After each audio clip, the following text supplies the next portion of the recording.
எல்லாருக்கும் வணக்கம். இன்றைக்கி நம்ம இந்த வீடியோவில் பெப்பர் சிக்கன் எப்படி செய்யலாம் அப்படின்றது தான் பார்க்க போகிறோம். அதுக்கு தேவையான பொருட்கள் என்னென்ன அப்படின்றத பார்த்துலாம். ஃபஸ்ட்டு தாளிக்கிறதுக்கு நான் ஒரு 3 கிராம்பு எடுத்திருக்கேன், கொஞ்சம் பட்டை, கொஞ்சம் இந்த பிரியாணி இலை இருக்குல்ல அது, அப்புறம் கருவேப்பிலை, இது நான் தாளிக்கிறதுக்கு எடுத்துக்கிறேன். அப்புறம் ஒரு 10 சின்ன வெங்காயம் நான் இந்த மாதிரி குட்டி குட்டியாக கட் பண்ணி எடுத்துருக்கேன். ஒரு மீடியம் சைஸ் தக்காளி நிறைய போட்டால் புளிப்பு டேஸ்ட் வந்துடும். ஸோ ஒரு மீடியம் சைஸ் தக்காளி ஒன்று எடுத்து ஆட் பண்ணிக்கோங்க. அப்புறம் கொஞ்சம் சிக்கன், நான் இன்றைக்கி 1/2 kg சிக்கன் எடுத்துருக்கேன் பெப்பர் சிக்கனுக்கு. இதுதான் தாளிக்கு தேவையான பொருட்கள். இப்போ நம்ம எப்படி செய்யலாம் அப்படின்றத பார்க்கலாம். ஃபஸ்ட்டு ஸ்டவ் ஆன் பண்ணிவிட்டு கடாய் போட்டுக்கிறேன்.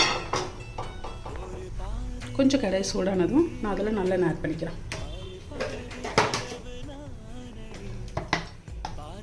பெப்பர் சிக்கனுக்கு நல்லெண்ணெய் போட்டால் டேஸ்ட்டு நல்லா கொடுக்கும். நல்லெண்ணெய் ஆட் பண்ணிக்கிறேன். இப்போ எண்ணெய் சூடானதும் நம்ம தாளிக்கிறதுக்கு என்னென்ன பொருள் தேவையோ அதெல்லாம் எடுத்து போட்டுக்கலாம். எண்ணெய் சூடானதும் ஃபஸ்ட்டு கிராம்பு, பட்டை, பிரியாணியில் எல்லாம் போட்டதுக்கப்புறம் கட் பண்ணி வச்சுருக்க வெங்காயத்தை ஆட் பண்ணிக்கிறேன்.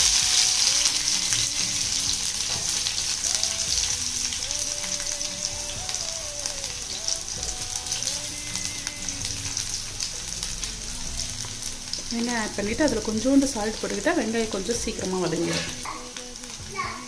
கருவேப்பிலையை ஆட் பண்ணிக்கிறேன். எல்லாத்தையும் நல்லா மிக்ஸ் பண்ணிவிட்டு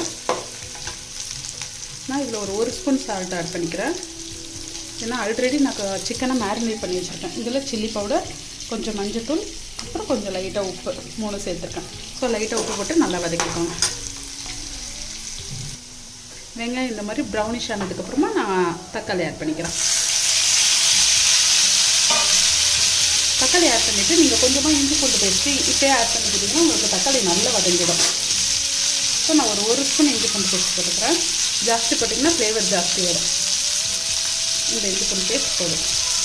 நல்லா ஃப்ரை பண்ணிக்கோங்க.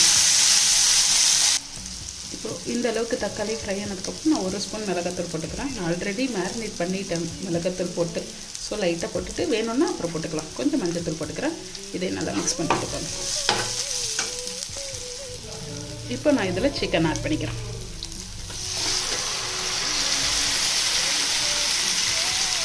இதையும் நல்லா மிக்ஸ் பண்ணி விட்டுக்கிறேன்.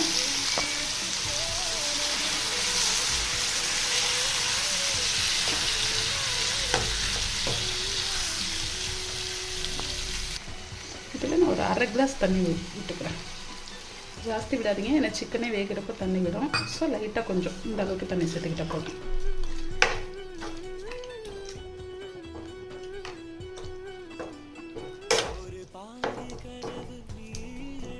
அப்படியே சிம்மில் போட்டு ஒரு 5 நிமிஷம் மூடி வச்சுருங்க. இப்போது இந்த அளவுக்கு ட்ரை ஆனதுக்கப்புறமா நான் லாஸ்ட்டாக பெப்பர் ஆட் பண்ணிக்கிறேன்.